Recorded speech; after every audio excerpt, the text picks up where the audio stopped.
The Jackets are going to need somebody from somewhere to step up if they're going to return back to the playoffs. Who will be the X Factor on this upcoming CBJ team? That's today on Locked On Blue Jackets. You're Locked On Blue Jackets, your daily podcast on the Columbus Blue Jackets. Part of the Locked On Podcast Network. Your team every day.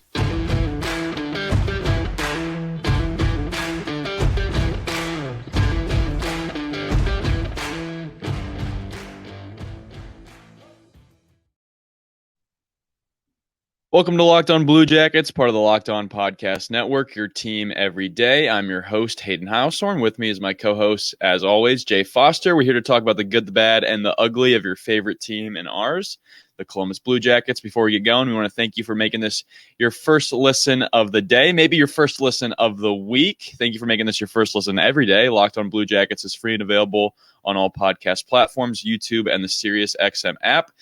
Jay, we thought we'd have a fun one to start the week, right? You know, just a little, not really a competition. You know, it's our show. We make the rules here, but, you know, both of us are pretty prideful in our knowledge of the Blue Jackets. So I'm sure we're both going to bring the heat in this discussion. But it's definitely a fun one because we're talking about the X Factor on this team, this upcoming season. And there's so many candidates. We've talked about doing this episode for a while, and I've just had lists of guys that could, you know, this guy could step up. If this guy stepped up, then oh my gosh, like so many areas this team needs to be better in, but there's certain areas that they also really need to get good in. And so I'm just very excited to get into this conversation with you guys today. But Jay, let me just ask you this. What is an X factor in your mind? Like how are we going to define what this player is? What do they need to do? For me, just real quickly, I think the X factor has to be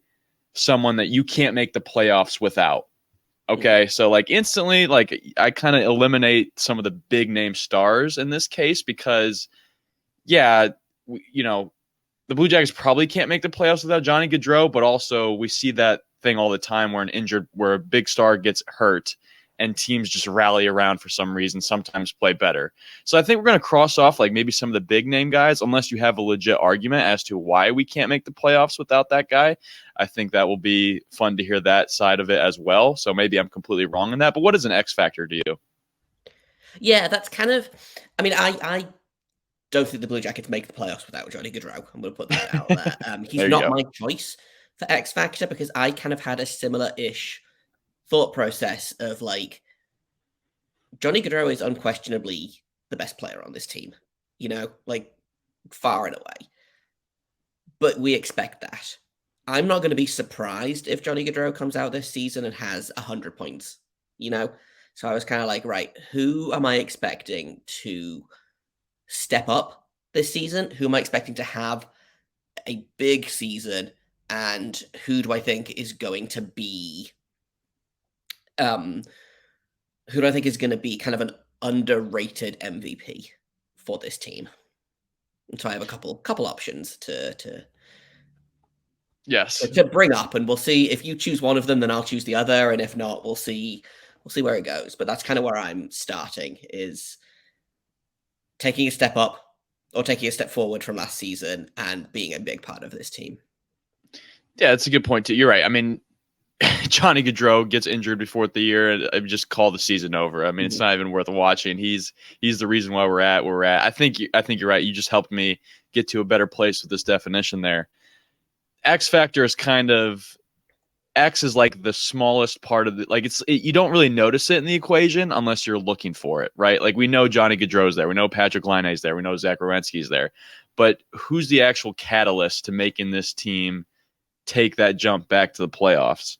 So we're going to just, you know, we might have the same guy. We might be that good. We might be that synced, Jay, that we might have the same guy. So we're going to do a coin flip to determine who gets to go first, because I personally think there is one blaring obvious one. Like I had a bunch of them, but there was one guy that kept sticking out to me. So, and just in case we have the same guy, coin toss, I'll let you decide heads or tails. I don't need to. I'm sorry for the folks that are listening via podcast and not on YouTube right now, I did a couple practice flips beforehand, so you should be able to identify that I am flipping the coin and it is landing on whatever you call, unless it lands on the we'll see opposite. how this goes. We had We'll see how this goes. Practice flips. One went well, one didn't go well. I'm gonna call tails. Gonna call tails. Okay. Oh, can you see it? Oh, it was a heads. I swear it was a heads, Jay. I don't believe you, but okay, that's fine. No, that's fine. I swear it was a heads. You want me to do it again? I'll do it one more time. No, you go first. Okay. All right, I'll go first. All right. Man, my guy's so obvious to me. I think he's a really good player. I think he's given the Blue Jackets really good seasons beforehand. He's a player that plays with tons of emotion, and you almost feel bad kind of pinning the blame on him sometimes because he wears his heart on his sleeve, and he's not accepting of how bad he can play from time to time. But also he does play probably the hardest position on the ice, and that is goaltender, and that is Elvis Merzlikins. He is my X factor going into this year. It's kind of an easy one for me just because of the position. And when you think about it, and I got football in my mind, so just bear with me here. But it's very similar to football, Jay. Every NFL team is constantly trying to find their next quarterback, their next face of the franchise. It's because that player's in the play every play. The ball touches his hands before it goes anywhere else. It's the very same thing with a goalie. He's the last person that he faces the puck 20 to 40 times a game. And a lot of the times he's the last person to stop it before it goes in the net. So he is obviously a huge role. I don't need to explain what a goalie does. But Elvis really is, in my eyes, the rudder that steers the ship for the CBJ this upcoming year. And how he does will completely change the season. Well, it will completely impact the season, I should say. And you've said it a million times. If we just get league average goaltending out of Elvis, the Blue Jackets will be in a better spot. I actually have some numbers. I was curious, where did Elvis stand last year in the goals against category? There was 107 goaltenders that played in the NHL last year. Elvis was 103rd in goals against average, 4.23. That was much worse than I thought it was. I knew it was in the threes. I knew it definitely wasn't in the twos.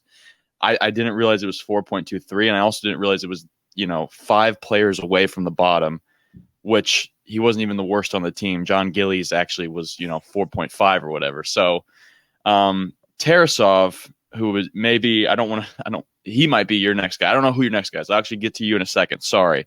But Tarasov was 3.91. So it's not like he was much better either, but Elvis is the starter of this team. Elvis is the face of the franchise. He goes wherever he goes is where the team's going to go. So he is my X factor going into this year. I will let you give yours, and then we'll go at it. Cool. I did not have Elvis as mine. He was a guy that I considered. I am picking a guy who hasn't been around for a long time, but feels to me like he's going to be a guy that has an increased role this season. He is going to improve on last season, and he could be a very, very big part of this Blue Jackets offense. I'm going Kent Johnson for my choice, especially because I was like, okay, do I pick Zach Werenski, who obviously is going to be a big part of this team? Do I pick Johnny Gaudreau for the same reasons? Do I pick Patrick Laine? And I thought about all of those, and I was like, no, I don't think I do. I think you expect big seasons out of those three. And I expect big things out of Kent Johnson, but if they get a step forward from he had 40 points last season, which I believe is like 5 off the rookie record for the Blue Jackets. If they get an even better Kent Johnson than they did this year, which I think they will, because he's a year older, he's bigger, he's stronger, he's used to the NHL now. I don't think we're going to see the same kind of slump that we saw with Cole Sillinger. If they get the Kent Johnson from last year, but a little bit better, he could be challenging for the team lead in points. And you don't win with stars. You win with the guys immediately behind the stars. And that to me feels like exactly where Kent Johnson is going to end up. Yeah, he's a star in his own right. He's definitely a star in his own right. And I feel like both of our players, they kind of are in a way the heartbeat of the team in the sense where when they have a big play, they have a big emotional reaction. And sometimes I feel like that it goes without saying, but that juices up the team, it juices up the fans. Kent Johnson is so fun to watch. He is so fun to watch. He just has all these little tiny skill moves that show up out of nowhere. And you're like, I've never seen a Blue Jacket player do something that cool ever. Like I've never seen that. And it's just like he thrives off how am I going to make sure my game looks completely different than everybody else's? And it's just with those little tiny skill moves in between those small areas of the ice where you're like, I didn't think that a player would attempt to go between the legs right there in front of the crease like that. Like I would have never thought that. I would never even have thought to do that with a player as Connor McDavid in the game NHL, like on my PlayStation. I would have never thought to do that, Ken Johnson. You're just doing that in an NHL hockey game. He's so exciting to watch, and he's so just cool. Like he's just such a cool guy. You know, you've actually talked to him. He was so cool. You interviewed him, and you were like, I can't even air this because it's just too cool. He's just like he is absolutely unbothered out there, which to me is really exciting because he's going to take some bumps and bruises. Like those players that like to show off skill, they get hit. They get hit. They just do. It makes these big, angry defensemen mad. And you know what? Ken Johnson doesn't care. He knows that's coming. He knows that's part of the game. What he's focused on is how is he going to get his next goal. All right. I'll let you save your thoughts for when we actually lay out more reasons why we think our X Factor is our X Factor in just a second.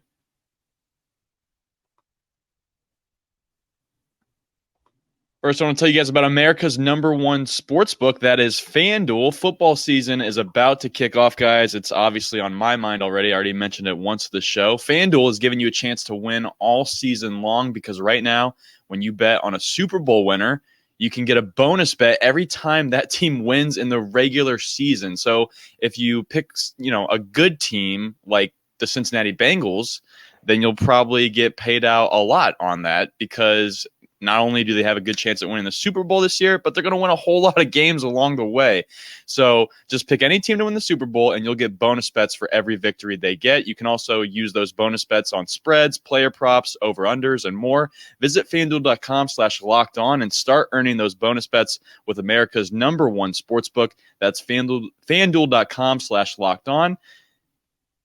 Take some time to visit FanDuel and include money lines, props around your team. It's a great time, guys. Football season's coming up again. The Bengals and Browns both expected to have good teams, so you can get your sports betting done there. All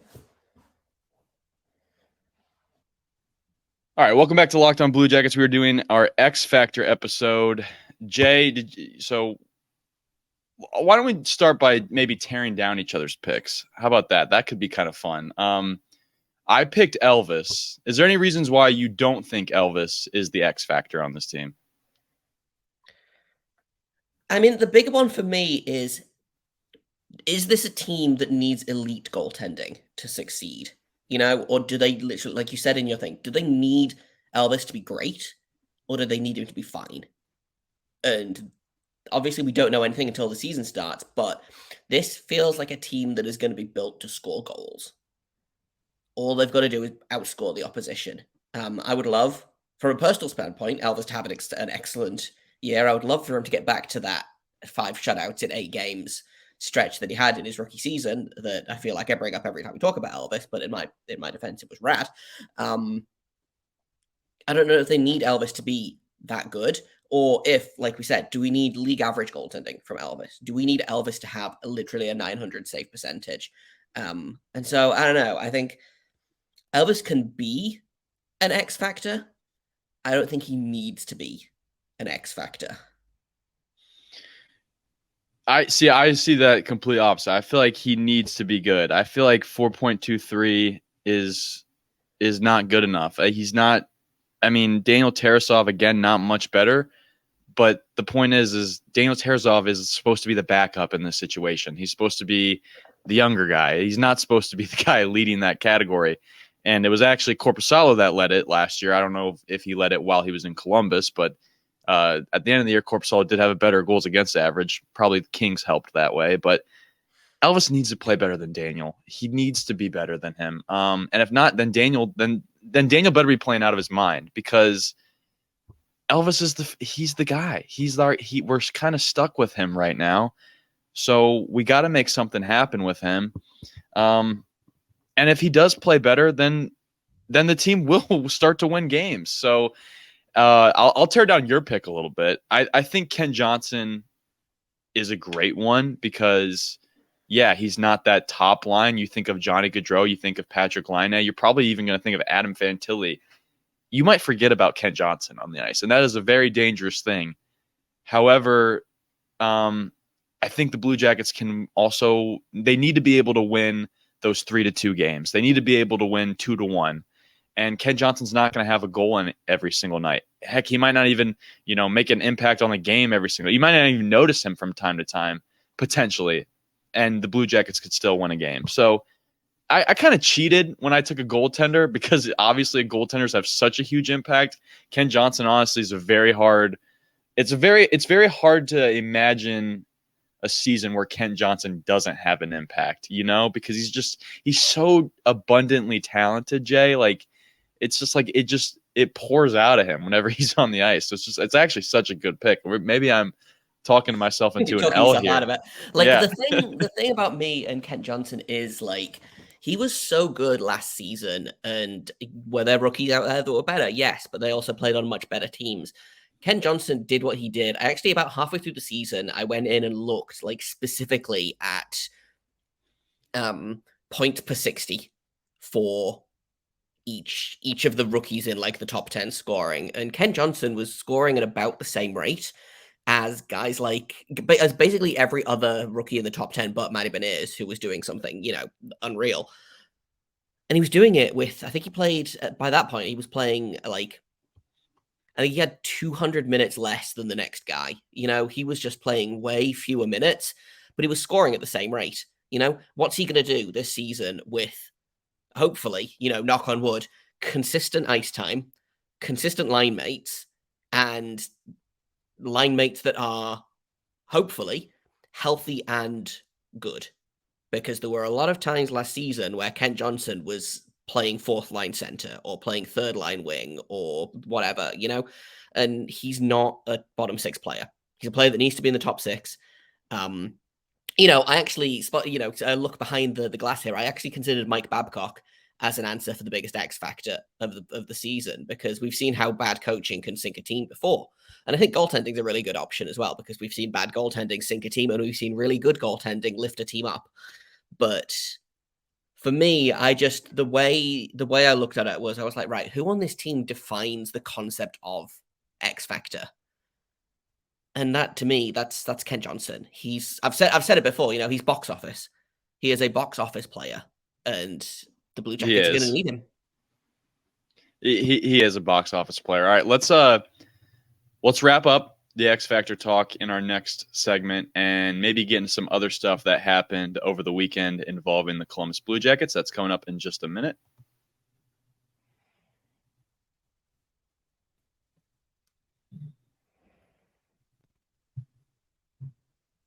Back here on Locked On Blue Jackets, we were talking about the X Factor in this 2024 CBJ season.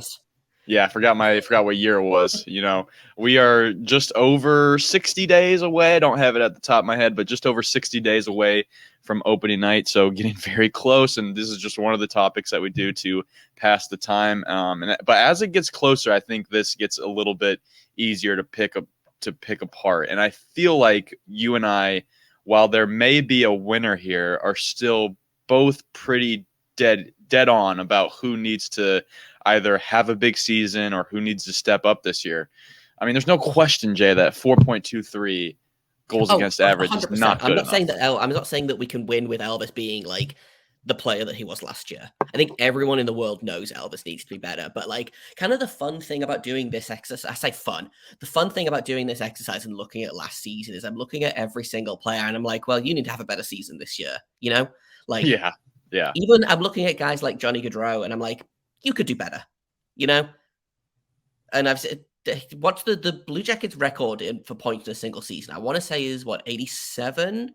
Yeah, I was wrong the other day. It's whatever Panarin set in his second season with the Blue Jackets. Johnny Gaudreau should be beating that.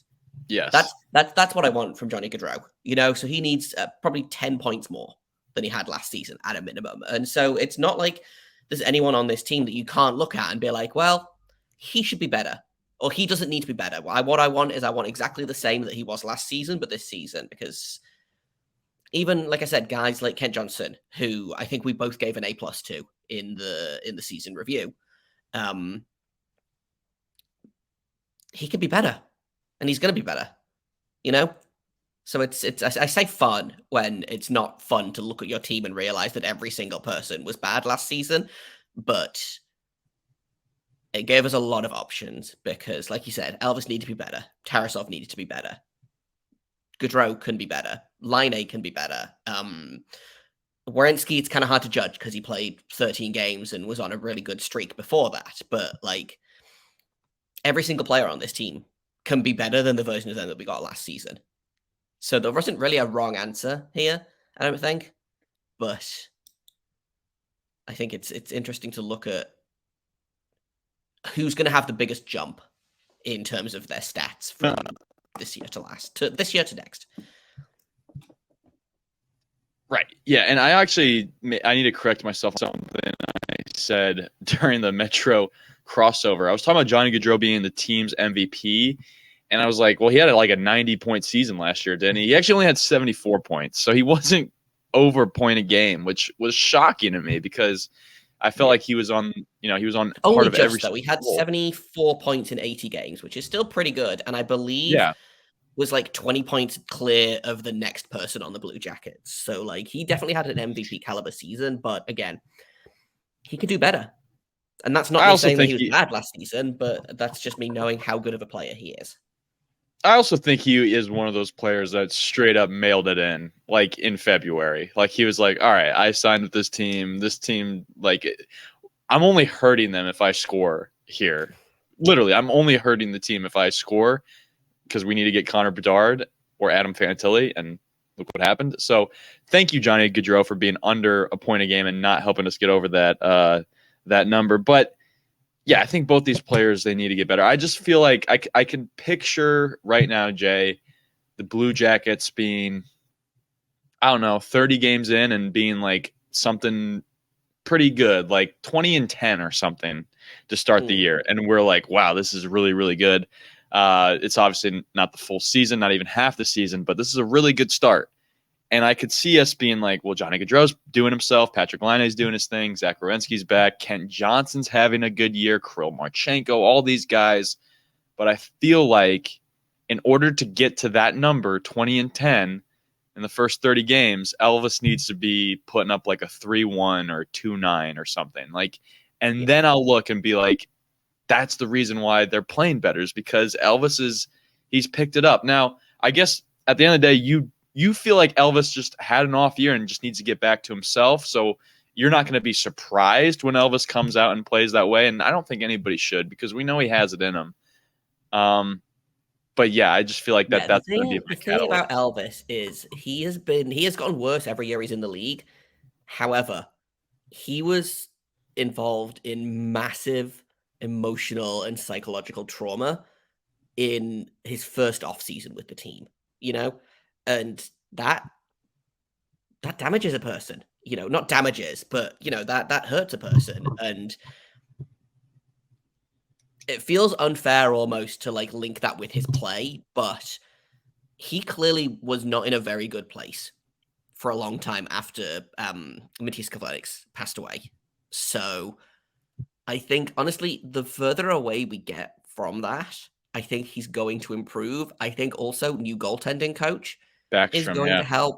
I think part of the problem was that he was friends with Manny Legacy and not his student, which is not the word I want, but his student, I guess. If you are a coach, if you coach someone, they are your student. But so that's kind of where I'm at with Elvis, is that there is a very good goalie in there somewhere. We just have to figure out if he can find that person again, because they're there. And like you said, if he comes out and is like Vezina good this season, I'm not going to be surprised necessarily. I might be a little bit surprised, but I think it's so tough to predict goalies, because sometimes goalies just decide that they're going to win games, and sometimes goalies just fall apart, and there's very little that anyone can do either way, because it's such a mental position. Yeah, and I've honestly, I just stole your take that you've been having for the last few months here, which is like we just need league average goaltending out of him. That's what I'm asking for. I would like league average goaltending, which would be like what, maybe 50th best goals against average. That was Craig Anderson with Buffalo this past year at 3.08. Is Elvis Merzlikins better than Craig Anderson? I would like to think yes. I would like to think that even Elvis Merzlikins on a bad game should be better than Craig Anderson. I can find out what league average goaltending was. So league average goaltending last season was a .904 save percentage and a 2.97 goals against average. That's what I want for Elvis this season. We can get there, Elvis. As I want a .904 save percentage. I don't usually go much in for goals against average because it's kind of a wonky stat that is not entirely goalie based, but a .904 save percentage feels doable, and it feels like it's not. I don't need Elvis to win us games.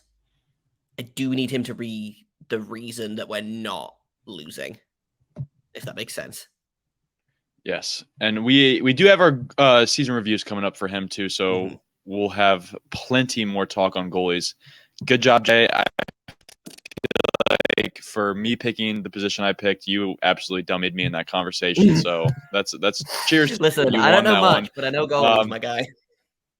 You know goalies, yeah, and you didn't pick Elvis, so even someone who knows goalies didn't pick him. So, all right, I do want to bring this up because this happened over the weekend, and I just think I had a thought on it or two. I know Jay probably has a thought on it or two, but Jarmo Kekalainen, the Blue Jackets general manager, he had a quote that the Blue Jackets social media team actually put pretty much everywhere. I definitely saw it on Twitter from the main account, but Jarmo Kekalainen on the Blue Jackets this upcoming year said, quote, "I have full confidence that we'll be a lot better going into next year with a new head coach," end quote. Very simple, very basic, kind of let's get excited about the season. The Blue Jackets have a new coach, new era coming, which is true. The Blue Jackets are entering a new era of CBJ hockey.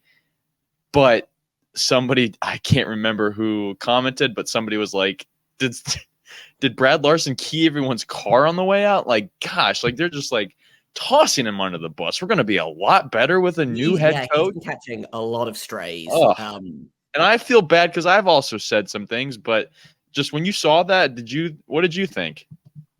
Like, that was unreal, right? So Hobo Andy Joe said, "Did Brad Larson key everyone's cars on his way out?" So it's so weird because I don't know. The problem is it's so hard to quantify coaching in this league. So hard. Yeah. Like how do you define a good coach? You know, you could probably name a good coach, but you don't really know, like, I don't know. Maybe that's just me, but I always look at it as like, if you show me a good coach, I'll show you a hot goalie. You know, I feel like goaltending is, if you've got a good goalie, then you'll be seen as a good coach. And that's kind of how it works. It's so weird. I think I've seen this quote before, actually. It does feel like you're catching strays for Brad Larson, but I also don't know that it's going to be that new coach bump. I think there's a lot of things going on here that are like, you can't look at this and be like, well, Mike Babcock is going to be the reason they improve. I think he's going to be a factor. I don't think he's going to be the sole reason. Yeah, I completely agree. I think like you just hit it there right off the bat when you started by saying it's so hard to quantify coaching. That's kind of what I was trying to say the other day when I was like, when an NFL team is badly coached because of just the nature of the game. When a baseball team is poorly managed because there's new lineups every day and you got to, you're constantly changing pitchers in and out of the game. It is tough sometimes to tell who's coaching a good hockey team in the moment because a lot of the times they're just a guy in a suit standing behind the bench that calls a couple timeouts. And, they do have a clipboard, but who the heck knows what they're drawing on that thing if that's ever going to work out. And I do think Brad Larson, compared to Mike Babcock, yes, obviously Mike Babcock, who's coached, 18 years in the NHL? Yeah, he's going to be a little bit better of a coach than the guy that just finished his second season coaching an NHL team. I did not expect Brad Larson to coach a Stanley Cup winning team, and I don't even think he did a horrendous job. I think he got dealt a pretty difficult hand, Jay. And I think when I look back at the Brad Larson era, to say something good about Brad Larson, I would say he opened up this team's offensive game, whether we're giving him credit for it or not, but he is, at the end of the day, the black and white. We've got the torts hockey, which was just defensive, get back, forecheck hard, back check hard, versus the play loose, play with your teammates, try to skate to an open area of the ice kind of hockey that I felt like, whether we're giving him credit for it or not, Brad Larson was the guy standing behind the bench in an era where the Blue Jackets game was opened up offensively to a point where I'm really excited to see what happens when we get a little more structure. So I think if the Blue Jackets in 3 to 4 years, let's just say high hopes, raise a Stanley Cup banner in 3 to 4 years, I will look back and be like, we had the torts hard style hockey. We had Brad Larson open it up for a couple of years, and then we had it all come together with Mike Babcock. Brad Larson is still part of the picture for me. He still gets credit for doing some good things. It is tough. Yes, I'm sure Brad Larson also, he's a man enough to not care about things like this. And that's why I loved Brad Larson. That's why I thought he was such a good hire when the Blue Jackets hired him, because I was like, yes, he is just a guy that's just been standing there watching John Tortorella cook. He's been taking all the good things about what Torts has done, and he's going to apply them, and he's going to do the opposite of some of the bad things Torts did. And I feel like he can't be blamed for all the crappiness last year. I just can't blame him for all of it, because I'm looking at the season reviews, and I'm like, the forwards could have played better. The defensemen definitely could have played better, and the goalies were just horrendous. So it was just 2 years. I don't think Jarmo owes Brad Larson anything. At the end of the day, he gave Brad Larson a chance to coach in the NHL. But yeah, I just saw that quote and I was like, let's give Brad Larson a little bit of flowers here, because he's getting slammed, including by me many times already. Yeah, we've been very mean to Brad Larson on this podcast, and I do think it is justified partially, but he inherited a not great team and struggled. Is that fireable? Maybe not, but in this world, you have to win. You do. You have to win, and we are just about out of time.